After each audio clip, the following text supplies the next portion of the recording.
മഴ പെയ്തു പെയ്തു മണ്ണ് കുളിർത്തു മല്ലീശ്വരനെയ്തൻ മനം കുളിർത്തു. മഴ പെയ്തു പെയ്തു മണ്ണ് കുളിർത്തു. അങ്ങനെ ഇന്നത്തെ എൻ്റെ വീഡിയോ ചെടി നടുന്നതിൻ്റെയാണ്. നിങ്ങൾക്ക് നിങ്ങളെ വീട്ടിലൊക്കെ കൃഷിപ്പണികളൊക്കെ തുടങ്ങിയില്ലേ? മഴ പെയ്ത് ഭൂമിയൊക്കെ തണുത്തില്ലേ?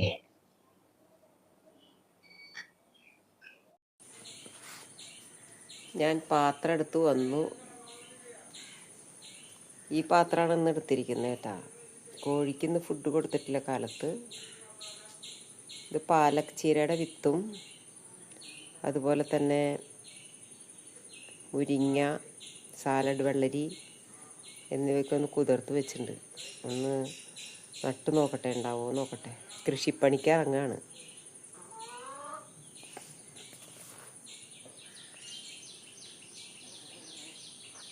കോഴികളെന്താ കിട്ടുകയെന്ന് അറിയാൻ വേണ്ടിയിട്ട് ഇതാ വന്നിട്ടുണ്ട്.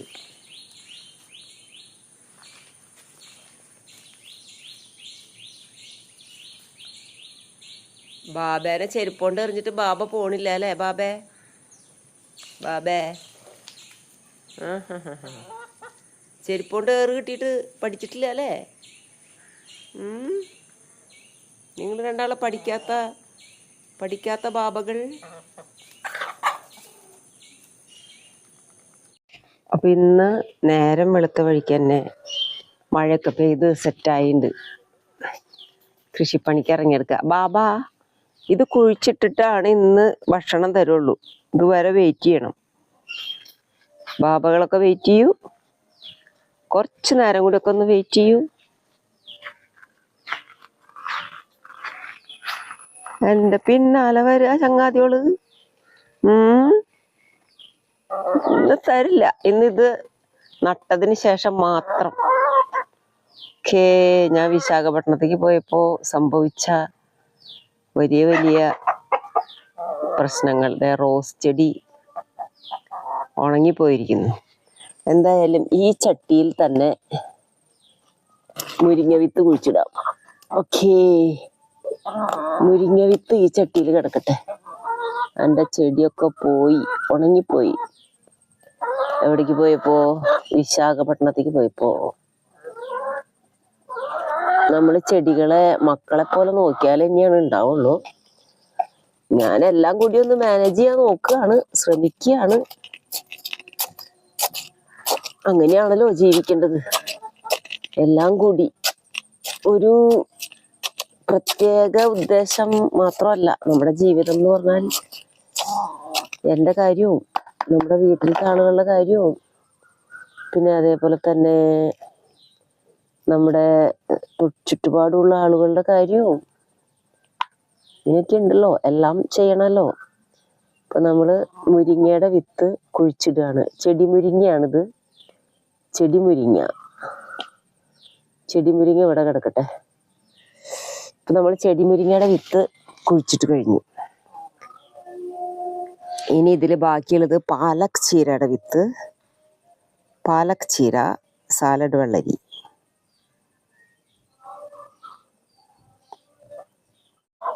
ഇവിടെ നിന്ന് ഈ ചെടികളൊക്കെ ഒന്ന് ട്രാൻസ്പ്ലാന്റ് ചെയ്ത് ഇതില് ചീരയുണ്ട്, ഇതില് കയ്പക്കായുണ്ട്, ഇതില് മത്തൻ, കുമ്പളനാണോ മത്തനാണോ ഒന്നും കറക്റ്റായിട്ടൊന്നും എനിക്ക് അറിയണില്ല കേട്ടോ.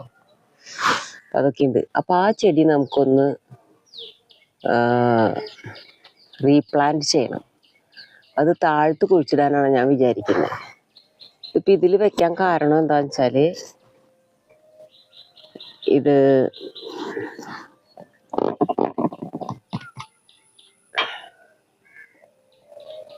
ഇതിൽ വെക്കാൻ കാരണം എൻ്റെ കോഴികളുണ്ടല്ലോ, ഇത് മുളച്ച് വന്ന ഉടനെ തന്നെ കൊത്തി തിന്നുന്നതായിരിക്കും. അതുകൊണ്ടാണ് ഇത് ഞാൻ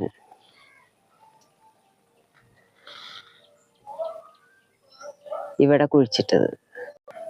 എന്തായാലും ഇവിടെ ഓൾറെഡി ഒരു കുഴി കുത്തി വെച്ചിട്ടുണ്ടായിരുന്നു. ഒരാൾ വന്നപ്പോൾ ഒരു കുഴി കുത്തി വെച്ചിട്ടുണ്ടായിരുന്നു. അതില് ഒരു സൈഡിലായിട്ട് മത്തൻ കിടക്കട്ടെ. എൻ്റെ ഒരു എക്സ്പീരിയൻസിൽ മത്തന് പോകുന്ന വഴിയിലൊക്കെ ഒരു വേര് ഉണ്ടാകുന്നുണ്ടേ. അപ്പോൾ ആ വേരിലൂടെയൊക്കെ വളം പിടിച്ച് വലിച്ചു കഴിഞ്ഞാൽ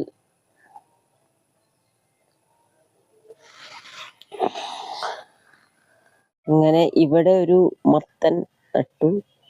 മത്തൻ തൈനെയും ഇവിടെ നട്ടു. ഇനി ഞാൻ എൻ്റെ കൈപ്പേന നടട്ടെ. കൈപ്പയെ പറിക്കട്ടെ.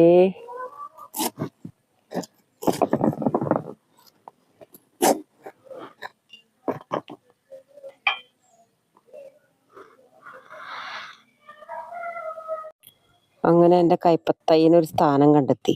ഒരു ചെടി ഇത് വെട്ടി മാറ്റാനുണ്ട്. പിന്നെ ഇവിടെയൊക്കെ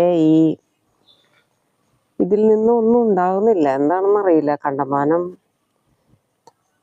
നന്നായി പടരുന്നുണ്ട്. ഇനി ഒന്നും കൂടി സീരിയസ് ആയിട്ട് ഈ മധുരക്കിഴങ്ങ് ഉണ്ടാക്കാനായിട്ട് എനിക്ക് നോക്കണം. ചുവള്ളികളൊക്കെ എനിക്ക് വെട്ടി നടണം. ഇത് ഈ വള്ളികൾ നടുമ്പോഴേ പറമ്പിൽ പുല്ല് വരില്ല. പുല്ല് എന്ന് പറയുന്നതിൽ നല്ല ഔഷധ സസ്യങ്ങളൊക്കെ ഉണ്ട്. എന്നാലും കണ്ടമാനം അത് നമുക്ക് ചില പുല്ലുകൾ പറിച്ച് കളയാൻ ഭയങ്കര ബുദ്ധിമുട്ടായിട്ടുള്ള പുല്ലുകളുണ്ട്.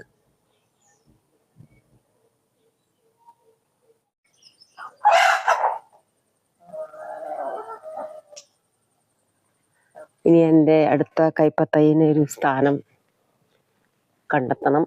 2 കൈപ്പത്തൈകളുണ്ട്. രണ്ടിനും ഒരു സ്ഥാനം കണ്ടെത്തണം. പാലച്ചീരയുടെ വിത്ത് പാവി. ഓക്കേ, പാലച്ചീര ഞാൻ ആദ്യമായിട്ടാണ് ഉണ്ടാക്കുന്നത് കേട്ടോ. അങ്ങനെ ഇന്ന് പാലച്ചീരയുടെ വിത്ത് പാവി, ചെടി മുരിങ്ങയുടെ വിത്ത് പാവി, സാലഡ് വെള്ളരിയുടെ വിത്ത് പാവി, പിന്നെ മത്തങ്ങയുടെ തൈകളൊക്കെ കുഴിച്ചിട്ടു. ഇനിയും കുറേ കാര്യങ്ങൾ ചെയ്യാനുണ്ട്. പറമ്പൊന്നും വൃത്തിയാക്കിയിട്ടില്ല. കുറേ പണികൾ ചെയ്യാനുണ്ട്.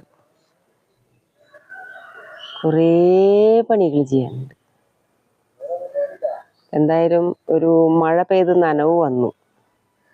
ഇനി കുറച്ച് കൃഷിപ്പണികളൊക്കെ ചെയ്യണം.